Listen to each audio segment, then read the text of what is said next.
Welcome to all. So today we will be continuing with the energy absorbing systems. Okay. So last time as we saw the energy absorption systems pertaining to concrete structures, and we also initiated that some of the concept like the hysteresis we are borrowing from the earthquake engineering system.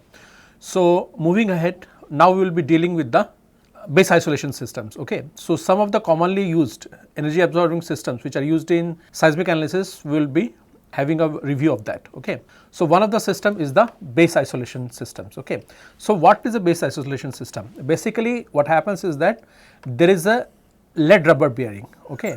So in this thing the rubber and lead is sandwiched. Okay. So one layer will be made up of lead or any thick plate, okay, made up of any metallic material, and there will be rubber sandwiched in that. Okay. So it will be a sandwich of lead or any other metal, okay, and with this the rubbers will be there. Okay. So different layers of lead or any metals sandwich with the rubbers in between. Okay. So this is basically a sandwich layer. So what it does, basically in the field of base isolation system, our idea is to separate out the natural frequency of the building with respect to the other systems. Okay. So what it does is that it increases building period, okay, and it reduces the seismic force. As you are aware, if you look into the SA by G curve with the time t, okay, so as we move towards the left, okay, if the time period is less, meaning the building is stiff, it will attract more seismic forces, and if the time period is more, okay, it means that the building is flexible, it will attract less seismic force. Okay. So in this thing the idea is to increase the period of the building, move the building towards this phase. Okay. And the energy dissipation, okay, is calculated by the dissipated energy is calculated by pi qd, okay, delta, where delta is the displacement, qd is the force, and pi is the number constant. Okay. Similar system is a friction pendulum system. Okay. So it has a sliding radius of around 2 to 4 meters depending upon the structure of the building, and it has an equivalent damping of around 15 to 25%. Okay. So its main mechanism is through the damping. Okay. So these are the some of the systems that are used in the earthquake engineering field as an energy absorbing system. Moving ahead, there are supplementary damping system also, like we have our viscous damper. Okay.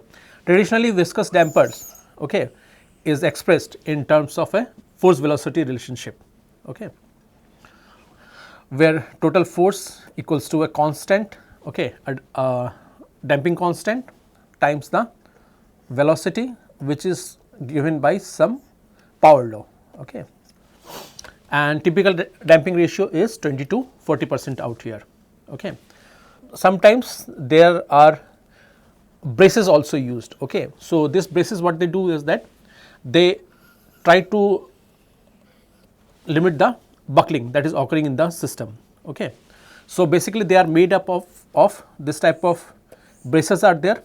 Okay.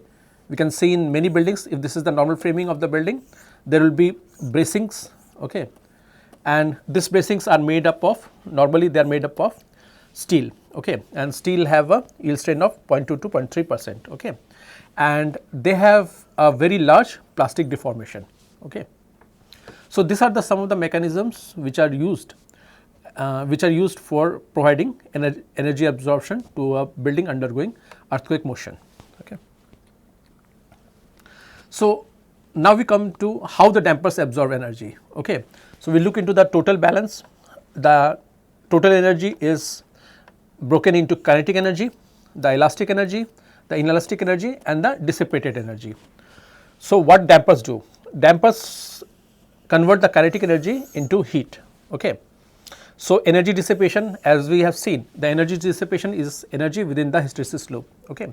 So what happens in a hysteresis loop? Okay. If we look into a very simple case, okay, let us say we look into a case of a metallic bar. Okay.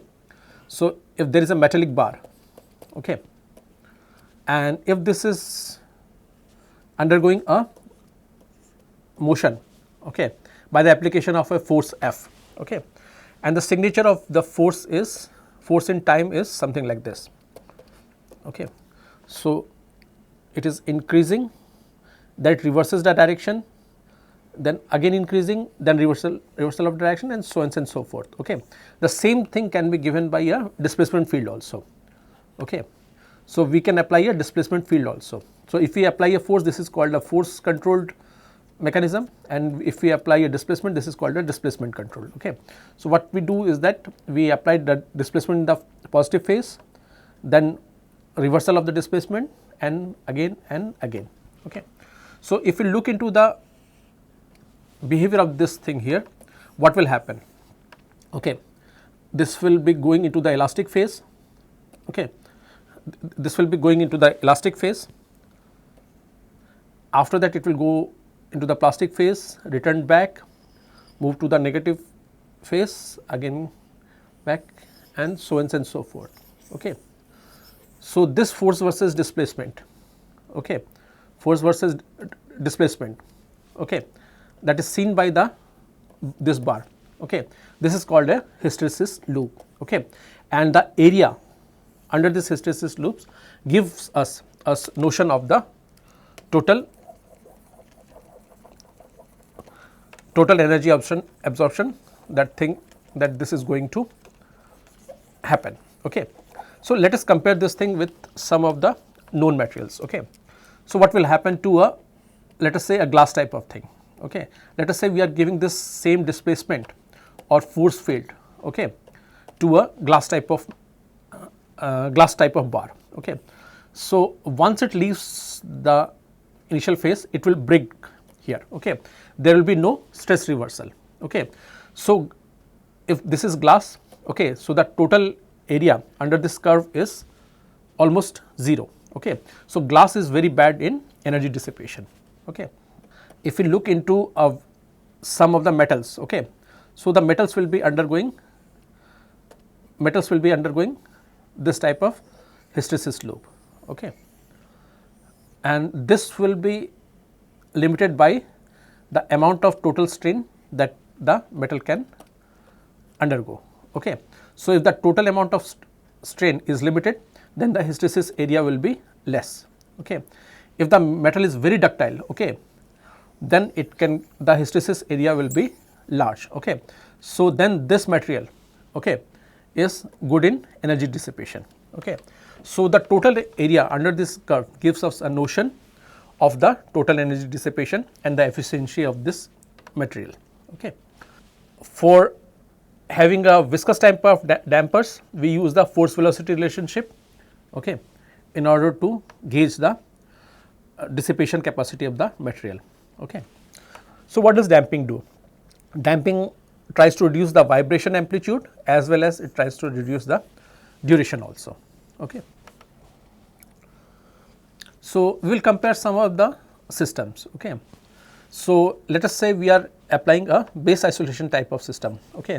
Remember we learnt about this lead rubber bearing, okay, or any metallic bearing, okay, that is sandwiched with the rubber. Okay. So, they have a very high energy dissipation, 70 to 90%. In many buildings, if you go into the basement, we can see the base isolation system, especially in the earthquake vulnerable regions like northeast, northern part of India and parts of Gujarat and all. We will see a large application of the base isolation systems. Okay. Cost factors is 1.5 to 2 times, and this is normally installed in the foundation of the building. Okay. Viscous dampers, they came later on. Okay. They have a medium energy dissipation. Okay. And normally they are installed in the interstory, okay, and they have a cost factor of 1.2 to 1.5 times. Okay. Bracings, okay. So, the bracings, the energy dissipation is again high, okay, and they are installed as a bracing in the system. Okay. If this is my framing system, they will be normally installed like a bracing like this. Okay. And the cost is slightly high, 1.3 to 1.8 times. Okay. So, this is a general comparison of different type of energy absorption system that are easy to use and commonly applied in different parts of the building across India. Moving ahead, performance comparison. We have to compare the performance of the different things. Okay. So, fiber type, okay. So, it has a absorption of 20 to 30%. Okay. If we have a fiber type with only steel configuration, it will have a 20 to 30%. If we have a fiber type that is hybrid made up of both the materials, it will have a 40 to 50% energy absorption. Okay. If we look into the opening area, okay, opening sizes, if we use small opening areas, okay, then the energy absorption goes down. Okay. If the opening area, if we use large opening area, then again the energy absorption goes down significantly. Okay. If we increase the concrete strength, okay, for a particular building, if we increase the concrete strength, okay, let us say we are going north of 70 to 80 MPa. Okay. So, we are, instead of using a normal concrete, we are using a high strength concrete. Okay. Then the energy absorption increases to about 25%. Okay. Moving ahead. So, now we will look into the effect of the impulsive load on the shear capacity. Okay. So, this is the effect of the external load, okay, and this is the effect of the inherent capacity of a system. Okay. So, what happens under impulsive loads? So, under impulsive loads, RC elements exhibit brittle shear failure despite ductile static design. Okay. So, let us say we have designed a beam. Okay. We have designed a beam, okay, and in a static sense we are applying a load P. Okay. So, we have designed it such that this will undergo deformation like this and the failure will be in a ductile mode. Okay. But during an impact event, okay, what might happen is that due to the sudden nature of this force versus deformation, force versus time nature, what might happen is that this entire system will undergo a shear type of deformation. Okay. Though in the static case we designed it for a ductile type of failure design, in case of an impact event it can behave in a brittle type of failure. So, our job is to reduce this brittle failure. Okay. So, inertia effect reduces energy absorption capacity by 30 to 40% compared to the static loading. Okay. So, what happens? So, the wave propagation effects become dominant when the load duration is less than 10% of the element's fundamental period. Okay. Let us say the fundamental period of this thing, the frequency is, or let us say the time period is of a normal structure will be in this range. Okay. So, but the impact event, the duration of the impact event. So, let us say for a 2-story building. Okay. So, normally for a 2-story building by the thumb rule, we use number of stories times the second. So, it will be around 1 to 2 seconds. Okay. But our impact duration, okay, normally it is under the range of milliseconds. Okay. So, this thing will be around here. Okay. So, the load duration is less than 10% of the element's fundamental period. So, the load duration is very less as compared to the fundamental time period of the system. Okay. So, the wave propagation effect will become dominant here. Okay. So, basically in case of an impulsive type of event, the more predominant failure mechanism will be a shear type of failure mechanism, and as a designer we have to take steps so that this type of failure mechanism does not happen. Okay. Why we want to avoid this type of failure mechanism? Brittle failure mechanism, okay, brittle failure mechanism, what will happen in a brittle type of failure mechanism? If we have designed a system, okay, which has inbuilt absorption capacity, okay, and the system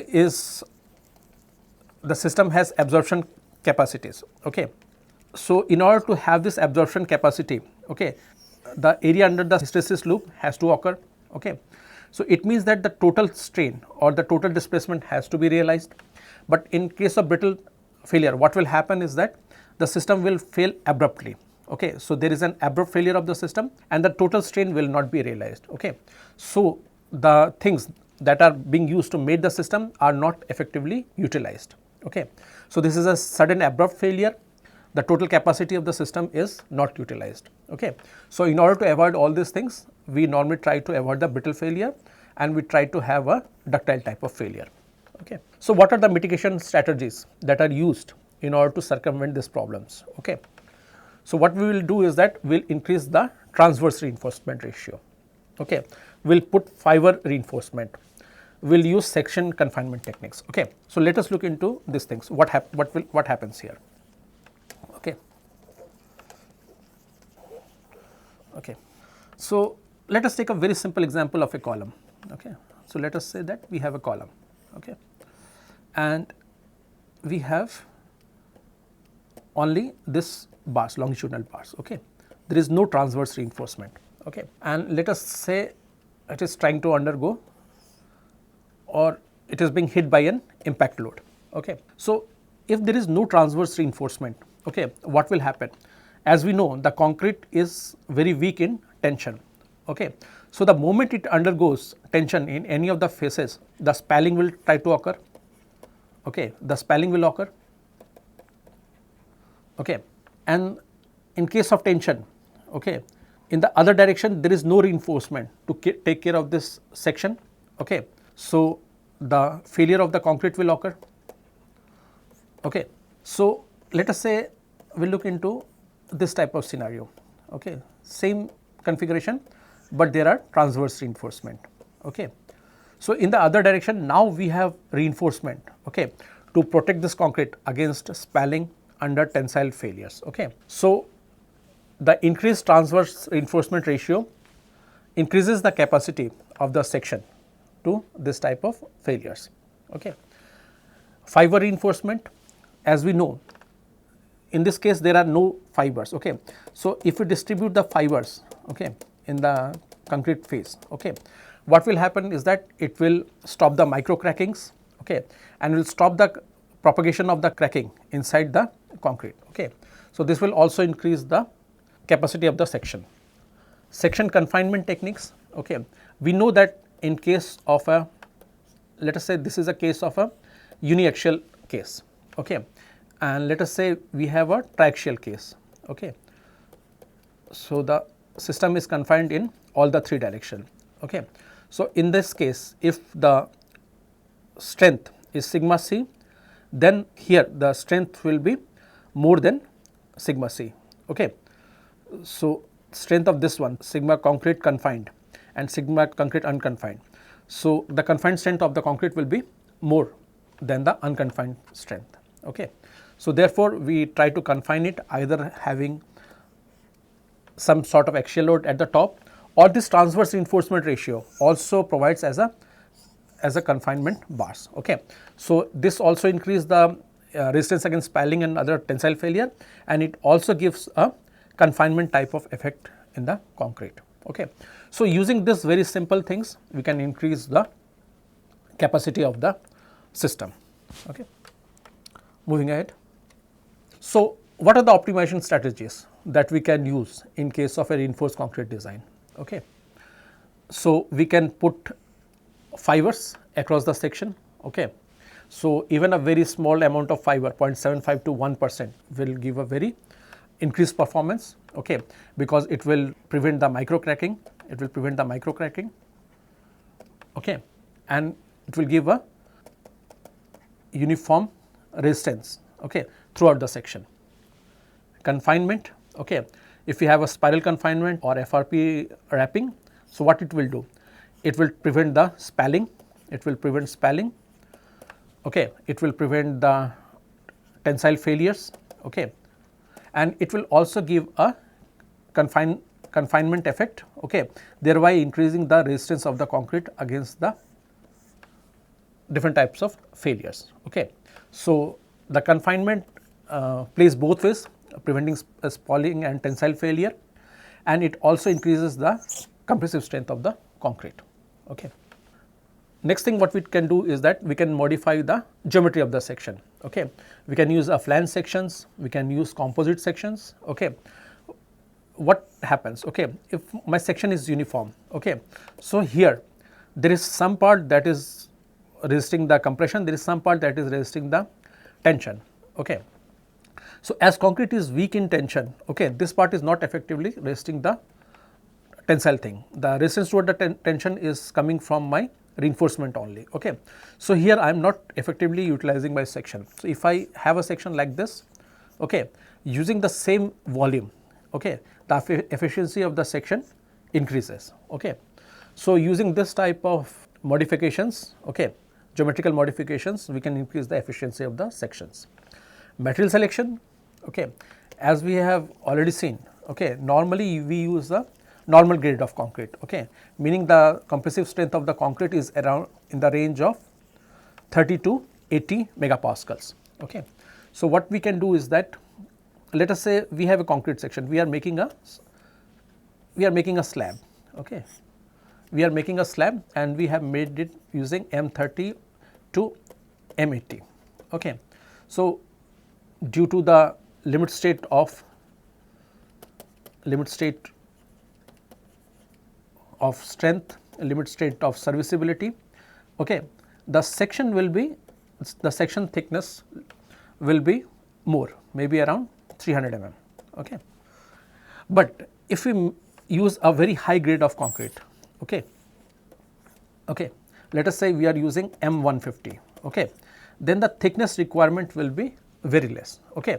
It can go down as small as 75 mm also. Okay. Since the strength is very large, okay, the requirement of the section is very less also. Okay. And this becomes of a paramount nature when we are dealing with the structures we are located in some of the very tough terrains. Okay. Let us say we are going to construct a column, okay, which is around, let us say 500 meters high. Okay. So, if we are trying to design this column using M30 or M80, okay, what will happen is that the cross sectional requirement will be huge. Okay. So, if we use a higher grade of concrete, let us say M150, okay, then the cross sectional requirement comes down. Okay. Same will happen in the case of blast and impact. Okay. As we have seen in the case of blast and impact, okay, in the case of impact and in the case of blast, okay, pressure versus time and force versus time, okay, the requirement of the resistance of the structure toward this instantaneous type of forces is very large. Okay.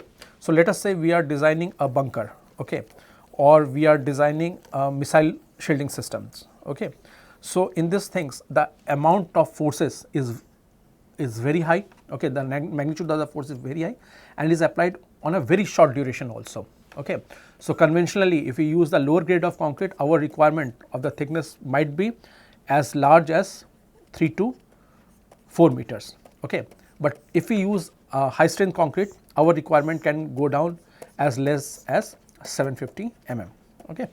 So, using this ultra high performance concrete, we can optimize and build our efficient systems. Moving ahead. Now, we come to the case where we started. We will try to apply the energy absorption systems in vehicles. Okay. So, vehicles we are considering as a special case of impact event. Okay. So, this is a special case of impact event, okay, and this is a real life application of the impact cases. So, what happens in a vehicle crashes? Okay. So, during a vehicle crash, a high deacceleration occurs, okay, and a large amount of force is applied in a matter of milliseconds. Okay. So, large amount of force and applied in milliseconds. Okay. So, this is a typical example of a impact event. Okay. So, if we have energy absorption systems in the vehicle and as well as the guardrails along the roads or any other system where our vehicle is susceptible to hit, okay, so that will reduce the injury and the injury to the occupant and the structural damage to the vehicle. Okay. So, our key goals in case of energy absorption design in case of vehicles is we have to protect the occupants, that is a paramount requirement. Okay. Then comes the damage to the vehicles and the associated cargoes and reduce environmental impact, meaning protecting occupants, that is whoever is sitting inside the vehicle, his life has to be protected. This is the first requirement. Second requirement is the minimization of the damage to the vehicle and cargo inside, that is 2, and environmental impact, meaning if the vehicle is going to hit any other guardrails, okay, dividers, medians, okay, so their protection is also considered, okay. So this is our third requirement, okay.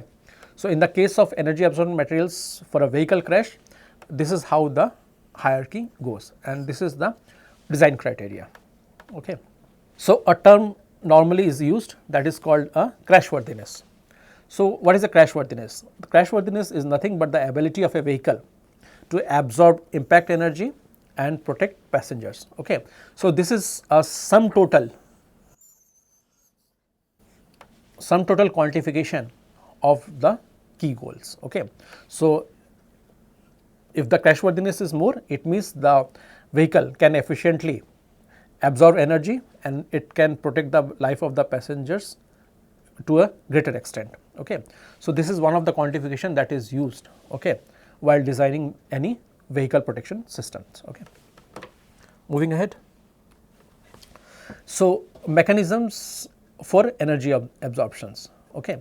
So what are the different mechanisms that are being applied for an energy absorption during an vehicle impact? So what we do, okay. So there are bumpers, okay. So environmental things that, like we have seen, the guardrails are there, okay, dividers are there, okay. So they are designed in such a way that they deform, okay, to a greater extent, okay. If say they are deforming, they are not deforming, okay, and they are in a plastic state only, okay. Let us say a vehicle is hitting a barrier, okay. A vehicle is hitting a barrier, okay. So if this thing is made elastic, okay, it is not absorbing any energy, what will happen is that this energy will be reflected back to the primary structure again, okay, and the vehicle has to undergo this type of energy, okay. So what is being done is that this system, okay, be it a guardrail, be it a bumper, be it a divider or pillars or anything or any structure that is made in the roads, okay, they are designed such that they deform plastically, okay. There is a plastic deformation in them, and what it does is that it ensures that the maximum amount of energy of the impact is being absorbed by this type of systems, okay. The guardrails, the bumpers, divider or any other pillars, okay. So in order to do that, what is being done? Inherently they are made up of this type of thin tubular structures, okay. So this type of thin walled structures, okay. So what happens is that this type of thin wall systems, they are good in resisting the deformation, okay, because during any event, okay, they will deform, okay, and since they are made up of steel, okay, their deformation is also large, okay. So the total amount of energy absorbed by this system is very large, okay. So this type of thin walled systems are used in order to design the energy absorption materials, okay, for any system that are located in the vehicle path. Next thing what is being done is that introduction of the crumple zones, okay. So in the crumple zones, what happens is that there are certain areas, okay, in which the design is such that the total collapse is achieved in a controlled way during impact, okay. If we look into the normally the nose of any system, okay, any type of vehicle, be it a rail system or be it a vehicle system, there will be some sort of device like this, okay, either internally or externally, okay. So they are made up of a very highly deformable system, okay. So when this system crashes, okay, this entire thing will deform, okay. So before the crash, if it looks like this, after the crash it will look something like this, okay. So the entire system will be crumpled, okay, it will look something like this, okay. So the total brunt of the impact will be absorbed by this system, okay, and that will protect the people that are staying inside as well as cargoes, okay. So this is the design of a crumpled zones, okay. The design of the crumpled zone might be internal to the vehicles also, or might be external to any other system in which the vehicle is going to crash. Okay. Then comes the guardrail and highway barriers. Okay. So, as we have earlier seen, the guardrails and the highway barriers, okay, can be made of very thin walled materials, okay, or they are also made up of different type of other configuration also, okay, such as W beam systems. Okay. If this is a guardrail, okay, and if you look into the cross section, this is made up of a W type of system. Okay. So, in this W type of systems, this configuration is so optimized such that the total dissipated energy is maximized, okay, and the whole system goes under the plastic deformation. So, we can use thin wall systems also, we can use W beam systems also. Other type of things that can be used is energy absorbing foams and composite materials. Okay. So, they can be used in the interior bumpers also of the cars also, and since they are costly, they are normally used inside the vehicles, but if we can get some sort of cheaper material, they can be used in the other protection measures also, so that they absorb the maximum amount of energy and the system remains operational. Okay. So, using the guidelines, okay, of protecting the life of the persons, the life of the occupants, the protection of the cargoes inside the vehicle, and protecting the environment using different type of configuration, geometrical configuration, material configuration, okay, and other type of devices like crumple zones and all, we can design the energy absorption system so that our three criteria are met. So, I will stop here for today. Thank you.